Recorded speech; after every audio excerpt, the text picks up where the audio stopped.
The Cuban government has denounced the maneuvers of the United States to destabilize the island and reiterated the defense of its sovereignty in the face of foreign intervention. Peruvian President Pedro Castillo addressed the nation on the occasion of his first 100 days in office. The third regional security dialogue on Afghanistan was hosted by India this Wednesday. The 8 participating nations issued a joint plan to improve collective security in Central Asia. From the headquarters of teleSUR English in Havana, Cuba, this is From the South. I'm Katrina Goss. We begin in Cuba, where Foreign Minister Bruno Rodriguez denounced the maneuvers of the United States to destabilize the island during a press conference this Wednesday with the diplomatic corps accredited to the island. The Cuban government reiterated the defense of its sovereignty in the face of foreign intervention within the framework of international law. The foreign minister referred to the U.S. financing of groups in the island which are seeking to disrupt the rule of law and create a sense of chaos as part of the ongoing attempts to overthrow the Cuban Revolution. He stressed that the vast majority of the Cuban population is committed to the defense of constitutional order and national sovereignty. Persistent aggression from the United States, their constant attempts that have been more strong in the last 8 months to generate destabilization attempts, to alter the people's tranquility, to harm our social peace, that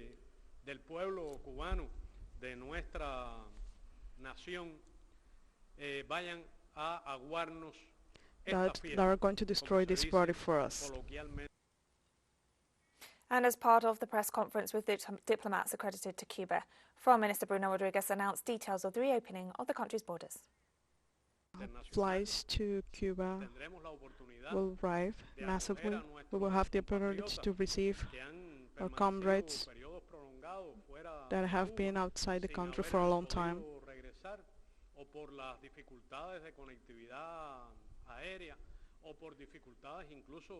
for even financial difficulties that the pandemic brought to them.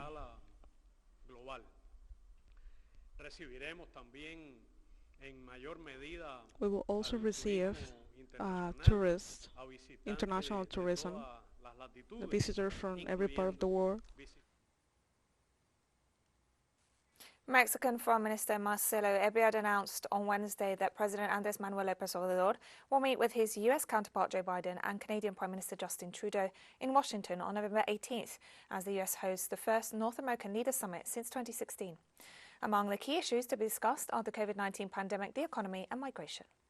COVID-19 and North American health security. President López Obrador has been insisting that what we have experienced cannot happen again. Difficulty of access to vaccines that can be produced, unequal access to medicines, to treatments, to medical equipment. Competitiveness, creating conditions for equitable, successful growth. How to strengthen supply chains in the region. In Guatemala, 80 women were killed in October alone and over 500 in 2021 as the number of femicides continues to rise. According to local NGO The Mutual Support Group, over 55,000 women have reported being victims of gender violence, among which over 17,000 suffered physical abuse, over 8,000 were sexually abused, and almost 27,000 have sustained psychological abuse. Likewise, there have been almost 14,500 complaints of intra-family and domestic violence so far this year. The group points out that there's a lack of state support for victims or government policy to tackle rising gender-based violence.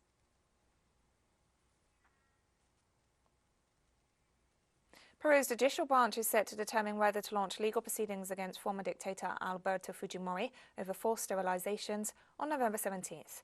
Fujimori is being investigated alongside his former ministers of health, among others who are accused of severe human rights violations against the women who were subjected to surgical procedures without their consent, according to the evidence and testimonies presented by the prosecution. The victims, who were poor women from rural and indigenous backgrounds, were made to sign documents they could not understand as they were not written in Quechua, the local indigenous language.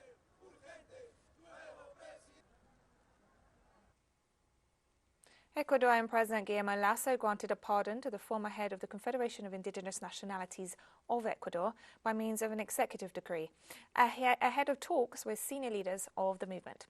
Antonio Vargas was charged in 2017 for alleged land trafficking. President Lasso also extended the presidential pardon in favour of 2 other indigenous leaders detained during the widespread protests in October 2019 against the economic measures of then President Lenin Moreno. The Confederation of Indigenous Nationalities of Ecuador has agreed to attend the talks proposed by the government in the midst of tensions due to a rise in fuel prices and state repression of protests. The indigenous movement has called for the government's economic policies to be reviewed.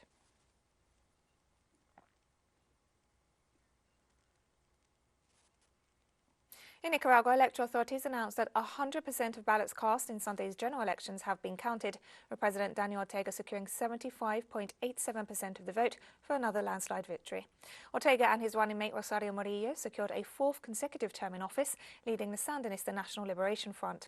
The elections, carried out in a climate of peace, were an opportunity for Nicaraguans to reaffirm their confidence in the democratic project led by the Sandinista Front and reject the violent destabilization attempts and foreign interference in the country's internal affairs. Meanwhile, the aggressive media campaign carried out by the US and its European allies was discredited by international delegates from across the world who witnessed firsthand the entire electoral process.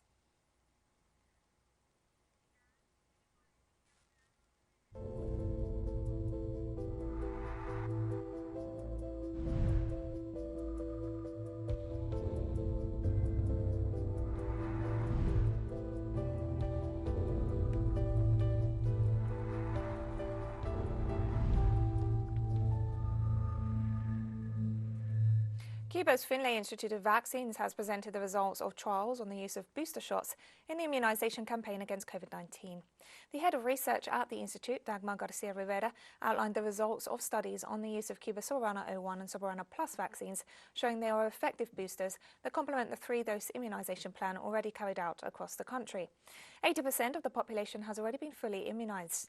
The booster shots are set to improve the body's immune response in the case of infection, guaranteeing greater protection for vulnerable sectors of the population. And we'll be right back after this very short break. Don't go away.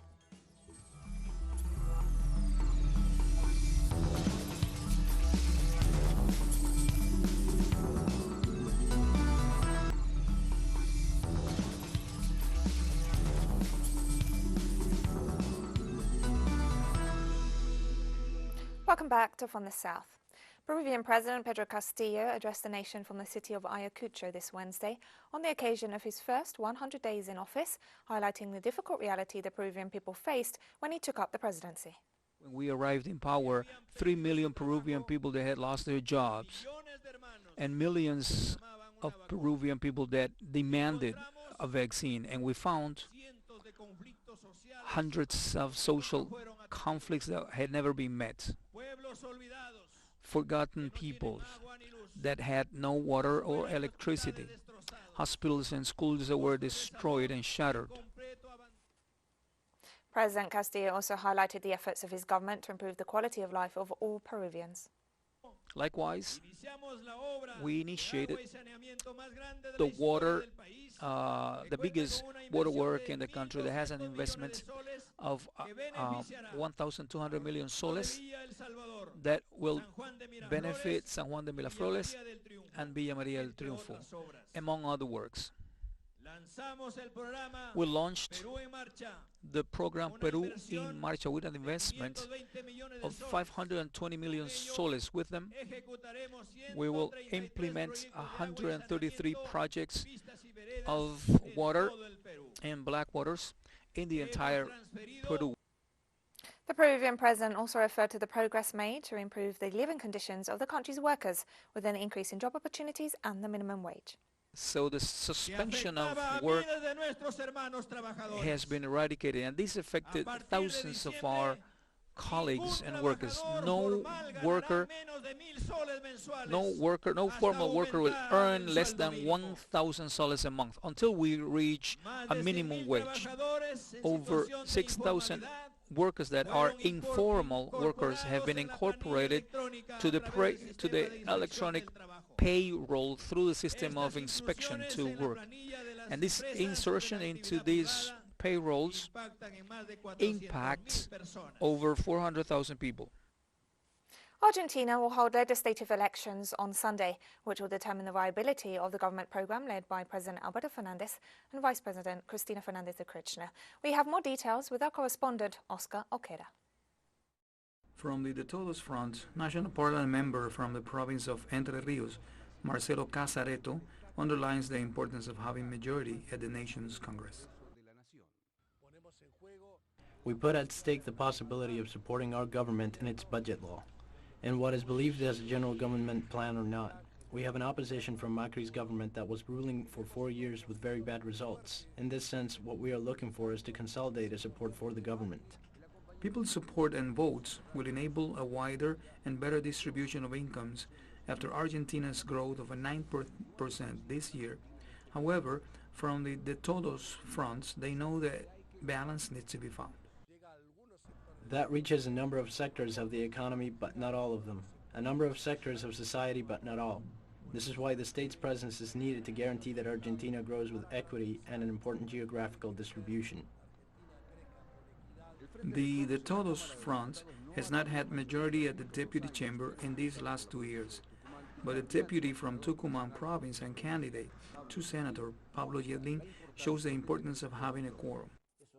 That did not stop us from enacting more than 60 laws in 2020. That speaks of a dialogue intention from the part of the officiality and also from the opposition that certainly became hard, but which is a big challenge? Well, that of sustaining important minorities, because that's the only way to bring new regulations and implement them. The 2021 budget, a new law for financial entities, and the new agreements with the International Monetary Fund are some of the regulations that the government of Alberto Fernandez needs, among others. This would reinforce the nursing law, which is a law that seeks to promote and improve the quality of our nurses in Argentina. It is a law that has already been approved by the Health Commission and needs to go to debate. As to future projects, I'd love to work on a new law to access medicine. The truth is that access to medication is a fundamental health issue. The Argentinian parliament, where the entire South American country is represented, will be renewed after next Sunday's vote in 2/3 of its Senate and half of its deputies.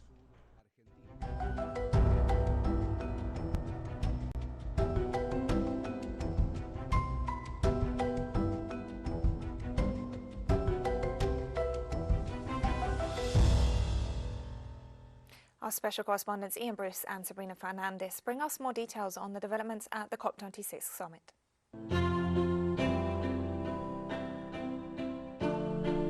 Hello and welcome to the COP26 Coalition in Glasgow. I'm Ian Bruce. And I'm Sabrina Fernandez, and this is Inside Outside, your daily briefing on what's going on inside the COP26 and outside in the struggle for climate justice. Tuesday was officially dedicated to gender and climate and the use of technology to come up with solutions to global warming. Any violation of our land is a violation of our bodies.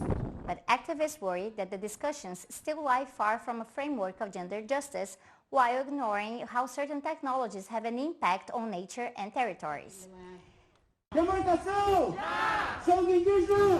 These tensions were identified by indigenous delegates who staged a protest outside the Blue Zone on Tuesday morning. O nosso Pantanal está sendo destruído. They pointed to the logging, mining and fires that are destroying their rainforests and wetlands. Bolsonaro se tornou uma ameaça mundial. Bolsonaro is not just a problem for Brazil. Bolsonaro é uma ameaça para o planeta. Bolsonaro is a threat for the planet. And they condemned the neoliberal policies and governments that encourage such destruction. The People's Summit was into its third day with the same huge variety of themes. I'm here in Maputo, Mozambique. On real zero and real solutions right now, or how to sue a company like Shell, and many, many more. This is the people's process. But alongside the in-person People's Summit in Glasgow with 150 events over 4 days, there's also the Digital People's Summit. I think all speakers except for one will be speaking in English. Coordinated by a tiny team out of the offices of the COP26 Coalition, this has 70 online panels and debates in 14 languages and spanning every continent except Antarctica. Is sound always okay? Yes, you sound perfect, thank you. Okay. I'm doing what we call a tech run, so 30 minutes before the start of every session we get all our interpreters, our speakers and our tech crews together. We run through the agenda, make sure all the settings are correct on Zoom. This was a discussion on how to build a global Green New Deal with speakers from Asia, Africa and the Americas, including US Congresswoman Ilhan Omar. Inside the negotiations of the COP26, there was always one topic that we knew was going to cause conflict, and it's coming to a head, Article 6. This is one part of the Paris Accord that still has not been agreed. It is meant to regulate market mechanisms, like carbon markets, that would allow the big polluters to offset their emissions. So far, pressure from indigenous and other movements has repeatedly prevented forests from being included in the carbon trading foreseen under Article 6. But now, at the COP in Glasgow, there is a renewed push by rich countries and corporations to allow forests to be reduced to carbon credits to be effectively bought and sold by polluters in order to avoid making the emission cuts that the climate needs. Maureen Santos of FASE in Brazil explains. What we're doing right now is that some countries is pushing the forest offsets to the Article 6 because the Article 5 already talked about the approach of forestry and didn't include the forest offsets. So this is a really bad thing because right now if this be approved in the end of the COP, the countries can also compensate their NDCs using the forest carbon offsets. And this will be a big disaster for the territories of the Global South, push much more pressure for the indigenous people and traditional communities. On Wednesday, the high-level segment of COP26 continues, and the COP26 coalition will be making its statement to the official summit. But the struggle for climate justice takes many forms, and music is one of them. So we will leave you with two contrasting musical contributions outside the Blue Zone on Tuesday. Thanks for joining us. See you tomorrow.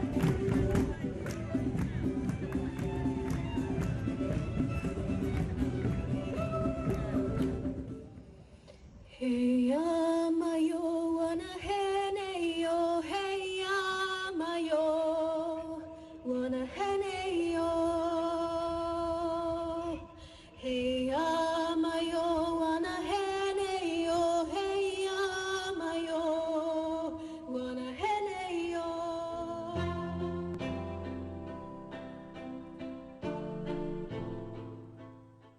And we have more stories coming up after this final short break. Stay with us.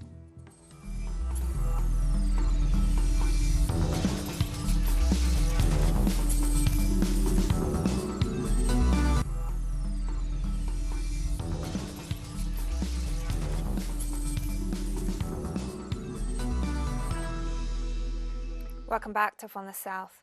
The third regional security dialogue on Afghanistan was hosted by India this Wednesday.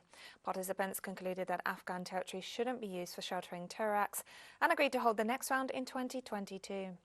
Russia, Iran, Kazakhstan, Kyrgyzstan, Tajikistan, Turkmenistan and Uzbekistan participated in the event held in New Delhi and thanked India for holding this third round. The participants discussed the evolving situation in Afghanistan, especially the security situation and its regional and global ramifications. The sides paid special attention to the current political situation in Afghanistan and threats arising from terrorism, radicalization and drug trafficking, as well as the need for humanitarian assistance. They also reiterated strong support for a peaceful, secure and stable Afghanistan, while emphasizing the respect for sovereignty, unity and territorial integrity and non-interference in its internal affairs. We all have been keenly watching the developments in that country. These have important implications not only for the people of Afghanistan, but also for its neighbors and the region. This is the time for close consultations amongst us, greater cooperation and interaction and coordination among the regional countries. Russian Foreign Minister Sergei Lavrov and his Belarusian counterpart Vladimir Mackay met in Moscow following the annual meeting of the Russian-Belarusian Ministerial Collegium. Among the topics discussed by the two ministers were bilateral cooperation and pressing international and regional issues. The meeting took place amid the heightened tensions on Belarus's border with Poland, where hundreds of asylum seekers from the Middle East, Afghanistan and Africa have set up camp after failed attempts to cross into the European Union. Tensions between the EU and Belarus have been escalating in recent months, with the EU accusing President Alexander Lukashenko of deliberately sending people over the border in response to sanctions imposed by the bloc.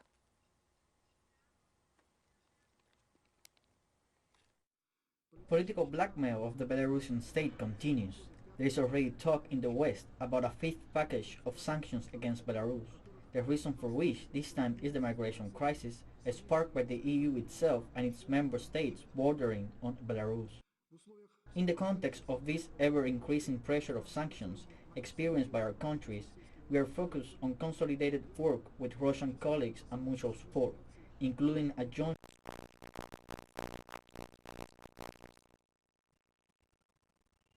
In the framework of the meeting with his Belarusian counterpart, Russian Foreign Minister Sergei Lavrov said his country has worked in close contact with its allies to prevent destabilizing acts against both nations. Cooperation in countering the anti-Belarusian campaign launched by Washington and its European allies in international organizations, including the UN, OSCE, Council of Europe, ICAO, developed quite effectively. We closely coordinated our approaches. In close contact with allies and like-minded people, we averted attempts to use these multilateral platforms to the detriment of the interests of our two states. And we've come to the end of this news brief. Remember, you can find these and many other stories on our website at telesurenglish.net. You can also follow us on social media for all the latest news. We're on Facebook, Twitter, Instagram and Telegram. For TeleSUR English, I'm Katrina Goss, and thank you for watching.